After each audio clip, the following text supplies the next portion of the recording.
episode Dang. 9.3. 10.3? 9.3? 8.3? I don't know. I'm not keeping track. I'll fix it in post, which is the most dreaded phrase ever. There you go. So we're back here with Mr. Jordan Frank. Thank you for being on the show for the third time. Third time? Wow. Third time.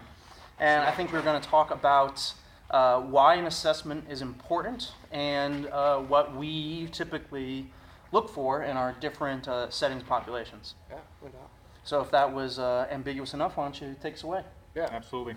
So I'm sure there's a lot of trainers, a lot of fitness professionals that have said this, but it's only because he literally posted it just, I think, about a day or two. Eric Cressy just put up, a post that he's had for a long time. That, he's the worst. Long story short, yeah, don't follow him. He is saying that, really the assessment is where you can really sell on your client. That's where they're going to entrust upon you in as quickly and as shortly amount of time as there can possibly be. You can go see, there's lots of great trainers in Richmond, there's lots of great trainers out there, and there's even a lot more trainers who probably don't take the appreciation of what's going on in the person's life, and not just from the musculoskeletal standpoint, but also from the mental side of things, to see are they ready for, having fitness as part of their life. I look to encourage upon new clients that I'm selling you on a system. I sell you on process.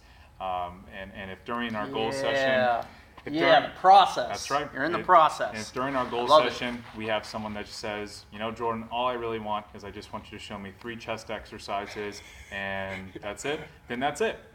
That's fine.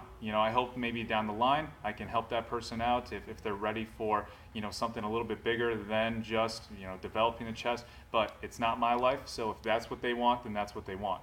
But I would say upwards of 80 to 90%, well, 95% of my clients are looking for process. They may not know it, but that's what they're looking for. And what is that? Not to interrupt, but generally, especially with the Gen Pop that you primarily work with, but what would somebody expect to just more or less see when you sit down with them for the first time from an assessment standpoint? So I try to lay it out there very clear, whether text message, email, phone call, about what they should expect upon that first session. Yes. And that first session is going to be, for the most part, it's going to be just gathering a lot of information, establishing a good rapport on both ends, because if I'm not the right fit for you, then this isn't going to work out. So I want to make sure that we get that squared away.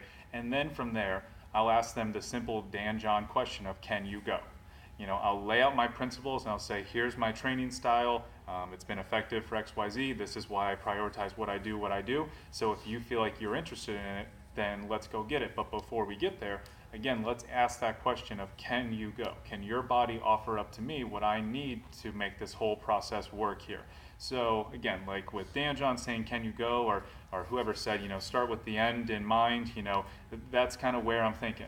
And so I utilize the FMS and if appropriate, the SFMA for, figuring out again, does the person's joints line up the way I need them to for maximum force absorption and maximum force distribution, which is a really, really fancy way of saying that. Impressive. So I wanted to impress you guys. I feel it's Oh a little my God. overshadowed here. Wow.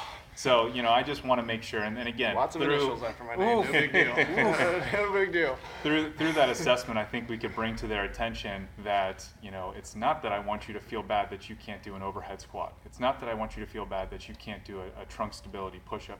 It's why this session is so important, is to gather this information, because it would behoove me to not do this and then just put you out there and just say, well, let's hope all this is appropriate for you, and unfortunately there's too much of that's going on in our field.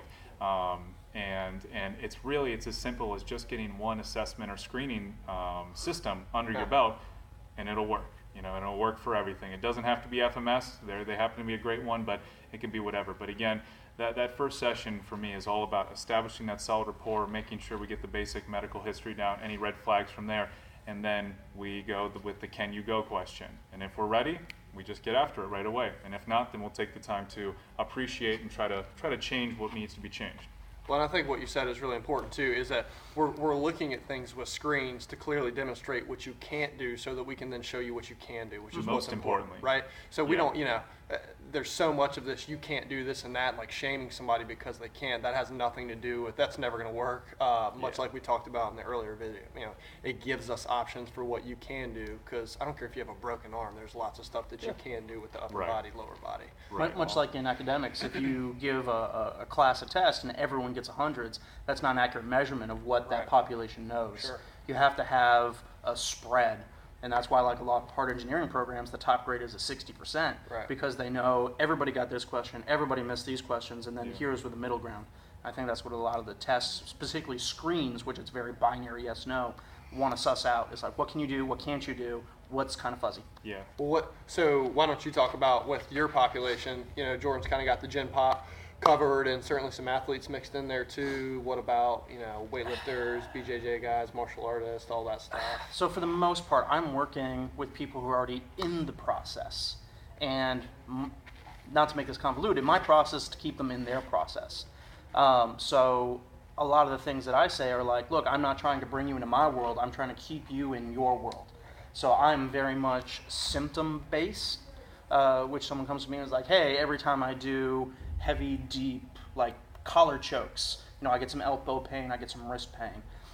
So then my brain starts going is, okay, well, straight up differential diagnosis. What could be causing this? How do I correlate their movement with their symptoms? And then, what can I possibly offer this person? And one of the reasons I kind of really like the process, that's what I tell everybody. Like, good care is a process. It's not a genius like you see on House MD. It's consistency. It's going through all of the good clusters of tests that are supported by evidence to rule things in, rule things out. So a lot of what I do is try and do a good screen.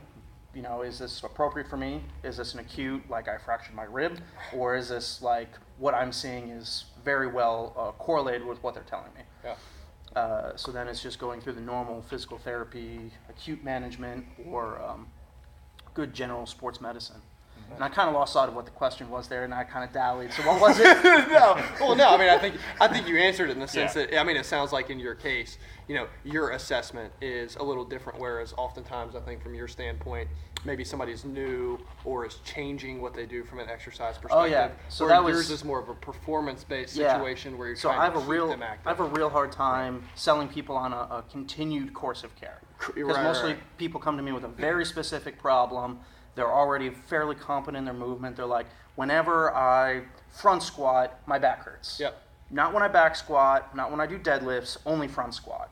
So I have a hard time telling a person, well, it's going to take 3 weeks of seeing it, because usually it doesn't. So you live more in the sports medicine world than we, probably. Obviously both of us are operating a little bit more from the fitness side of things. So it's very much a race to find not the cure, but like a fix. Yeah. Because it's like, all right, try this, try this, try this, try this. That worked? Great, do that. Yep. Which sounds simple, but you have to make some pretty educated guesses. Well, and at the end of the day, whether it's how I start with my assessment or what you're doing, when we actually get to the actual exercise, all we're really doing is pretty much then abiding by the 4x4 matrix. Yep. And that's what I hope to show during, that assessment, or excuse me, after the assessment is, okay, you can't bench press because your shoulders are tight, we'll say, but look at all this list of things that we can do, and here's why we want to do them. And then for you, same thing. Hey, my shoulder's really bothering me when I bench press. Okay, well then instead of taking this person from the thing that they love to do the most or have to do, hey, what if we just implement, something different? We change you to a floor press, or we do this, So that way, that's our goal. And I think that in the misconception, like Kyle said, is our goal is to tell you what you can't do and to take you away from it. No, we literally want you to do something better than even before, or get you back to where you're at. So you got to go through the process. But we got to have a process. You got to go through the process. And that's what, again, the 4x4 does a great job. Is it's a simple process that you can abide by, that it will not fail you if you just follow the protocol. And then if it comes to the end and there's nothing we can do, then it may be out of our scope. Then that's when we need to refer to someone else. Well, I think people are used to, maybe being told by a physician or somebody who's well-meaning, but just doesn't have that training and expertise in what we do. And again, they would tell you that, but an honest, probably your primary doc will just say, hey, I want to get fit.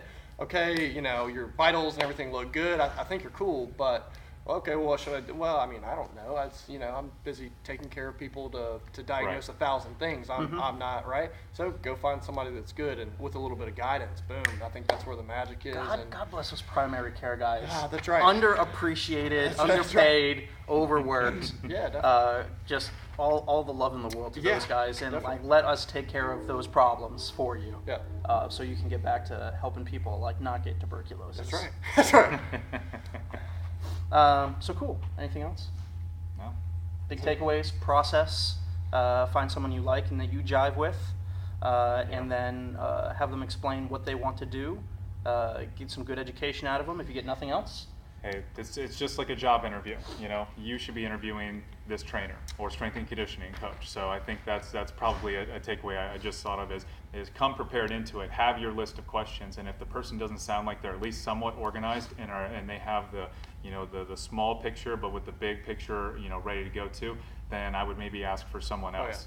Always make sure that you feel like you know where this is going, because this is part ownership on your part. So Yeah, and I mean, that's the last thing that I think I'll say is that I know for me, as an example, I just had a kid that I used to help come in who's a very good cross-country runner who we'd help solve some problems in the spring, had some different issues, and him and his dad are not only super involved in their own process of getting better at the Division I level, here soon enough, but asking me what I at least think are really tough, very well thought out, very educated questions that they've clearly thought of beforehand. That's by far my favorite those are the type of best. either client or patient to deal with, because it gives us an opportunity to show like we're not just like everybody else. It's going to give you some cookie cutter answer that you've already thought of. I mean, if you've thought of it, tried it, I don't know why the hell you come pay me $100 an hour or whatever it is to figure it out. I mean, you got it. So that was like Mark Remke.